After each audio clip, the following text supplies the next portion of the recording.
Queridos irmãos e queridas irmãs, aqui estamos para mais um Bom Dia Espírita, a sua dose diária de luz. E mais uma vez, será a nossa benfeitora Joana de Ângeles que, através da psicografia de Divaldo Franco, no livro Luz nas Trevas, nos traz mais um ensinamento, que tem por título Lei de Sintonia. E a benfeitora diz: o cidadão comum que preserva os valores éticos e comporta-se conforme a crença moral que lhe é agradável atrai, inevitavelmente, a presença dos bons espíritos que se comprazem em assistir-lhe. Trata-se da lei de sintonia, através da qual os semelhantes se atraem. A melhor terapêutica, portanto, para os graves problemas das desordens obsessivas é o bem proceder.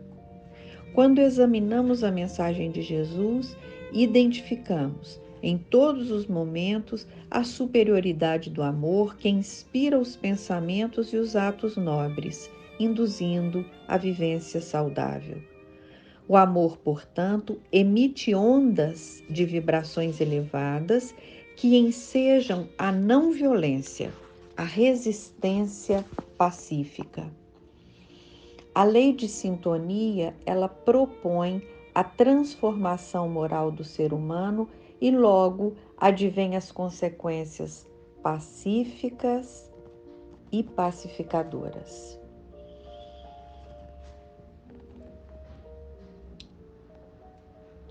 No começo do século XX, Leon Tolstói, que se houvera tornado cristão sem designação religiosa, mas conforme o Evangelho, acompanhando a miséria que reinava na sua pátria, a Rússia, escreveu uma carta ao czar Nicolau II, chamando-o de irmão e amigo para adverti-lo da crueldade do seu governo sobre os 100 milhões de súditos. Advertia-o das ciladas e das manobras dos seus auxiliares, daqueles que o cercavam, polícia e exército, informando-o não ser ele amado e aplaudido por aqueles miseráveis que o detestavam no abandono e na fome a que estavam atirados. Falou-lhe da força inexorável do amor e do bem que lhe cabia praticar na missão que Deus lhe confiara de conduzir o povo esfaimado e sofrido. Apelava para a bondade e a justiça, eliminando a pena de morte das leis severas que mantinham nos cárceres abarrotados mais de 100 mil prisioneiros, tidos como revolucionários porque insatisfeitos com a maneira como eram tratados. De fato, mais tarde, quando estourou a Revolução Comunista, ele foi deposto e enviado com a família para o exílio na Sibéria, sendo submetidos a inclementes humilhações, fuzilados, logo depois num espetáculo doloroso. Tolstói houvera desencarnado antes e foi sepultado humildemente entre as árvores que ele próprio plantara num singelo túmulo, tão humilde quanto ele, em Yasnaya Poliana. Deixou-nos, entre outras, a sua obra que ele considerava prima, chamada O Reino de Deus está em vós. Nesse ínterim, na África do Sul, um jovem advogado indiano que lera a sua magnífica obra sobre a mensagem de Jesus e o reino dos céus dentro de nós, alterou a vida e dedicou-a, a princípio, a dignificar o seu povo odiado e perseguido naquele país. Preso e condenado por pedir igualdade para todos, iniciou a cruzada que terminaria por libertar a Índia e o Paquistão do cárcere do Império Britânico. Tratava-se de Gandhi. Viveu o Evangelho em toda a sua pureza, no amor e no jejum, na resistência pacífica, na oração e, sobretudo, em a não violência. Assassinado por um fanático, chamou por Deus sorrindo e imortalizou-se.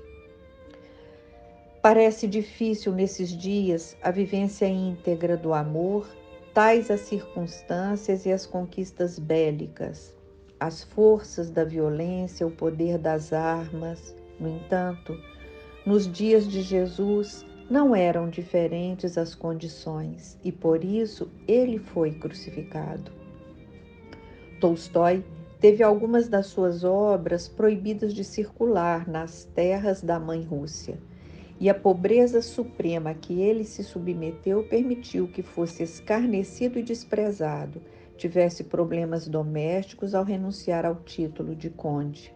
Gandhi, admirado e perseguido, insistiu nos objetivos a que entregou a existência e, conforme esperava, tornou-se vítima da violência, deixando seu legado de paz que ainda comove o mundo.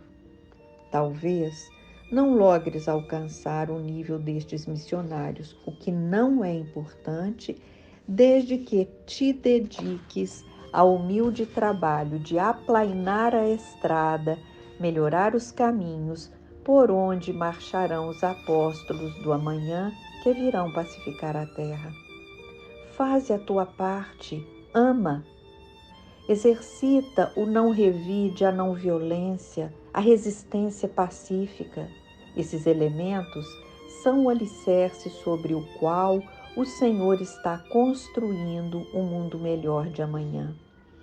As tremendas provocações que ora se abatem sobre a humanidade, guerras, epidemias, violência, desagregação do ser, perda do sentido existencial, atraem espíritos também infelizes que se mesclam com os indivíduos e as massas, provocando caos.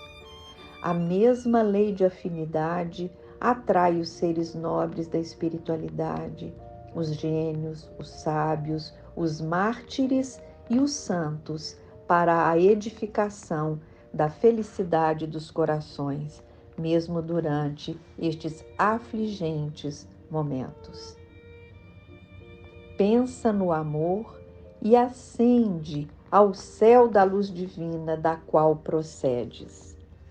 Assim, meus irmãos, termina a mensagem da benfeitora. E nesta mensagem de hoje, mais uma vez, a benfeitora nos fala de coisas muito importantes para que nós guardemos nos nossos corações, né? Lei de sintonia. Eu atrairei para pertinho de mim aqueles que estiverem pensando e sentindo como eu. E ela cita aqui dois vultos da história da humanidade importante, né? Tolstói e Gandhi.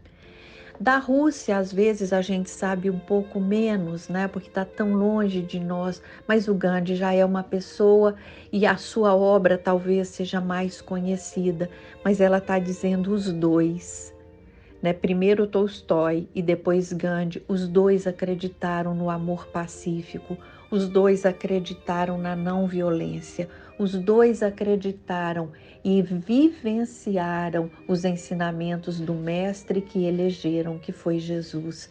Esse ensinamento do amor, o amor a todo instante, o amor sendo condutor dos nossos pensamentos, das nossas ações. Isso sem em momento algum parecer que não teremos olhos de ver aquilo que não é bom, de ter olhos para também ver às vezes irmãos equivocados, mas ainda assim, mesmo diante de irmãos equivocados e até mesmo diante dos nossos próprios equívocos, que nós nos lembremos de ter um olhar de amor.